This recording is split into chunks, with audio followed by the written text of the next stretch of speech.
English کھلاڑی بین Stokes نے تہلکہ خیز انکشاف کرتے ہوئے کہا کہ بھارت ورلڈ کپ 2019 میں انگلینڈ کے خلاف جان بوجھ کر ہارا اور پاکستان کا سیمی فائنل میں پہنچنے کا راستہ روکا۔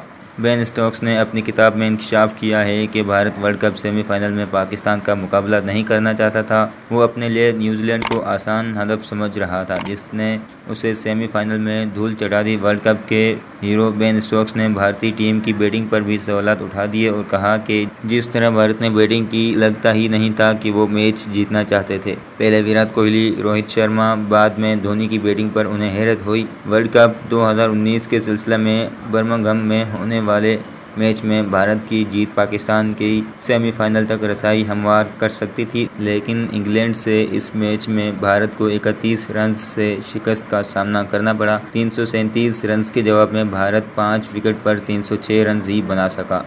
انگلش آل راؤنڈر بین اسٹوکس نے اس میچ میں بھارت کی حکمت عملی پر سوال اٹھا دیا ہے، خاص طور پر دھونی اور کیدار جادو کی بیٹنگ پر شکوک کا اظہار کیا ہے۔ انگلش آل راؤنڈر کہتے ہیں کہ دونوں، خاص طور پر ایم ایس دھونی نے آخری 10 اوورز میں جیت کی کوشش کی بجائے وکٹ پر روکنے کو ترجیح دی اور چھکے چوکے مارنے کی بجائے سنگلز پر اکتفا کیا۔ اسٹوکس کے مطابق انڈیا یہ میچ جیت سکتا تھا۔ آخری 11 اوورز میں 112 رنز درکار تھے، لیکن انڈین ٹیم صرف 81 رنز بنا سکی۔ انہوں نے روہت شرما اور وراٹ کوہلی کی بیٹنگ حکمت عملی پر بھی تنقید کی اور کہا کہ دونوں کسی طرح ہم پر پریشر ڈالنے کے موڈ میں نہیں دکھائی دیے اور صرف وکٹ پر وقت گزارا، جس کی وجہ سے انگلینڈ کو فائدہ ہوا۔ بین اسٹوکس کے ان انکشافات کے بعد ایک بار پھر وہی سوال پھر سے اٹھ گئے ہیں کہ کیا بھارت پاکستان کو باہر کرنے کے لیے جان بوجھ کر میچ ہارا؟ اگر انڈیا یہ میچ جیت جاتا تو پاکستان بنگلہ دیش کو ہرا کر بآسانی ٹاپ 4 میں آ جاتا۔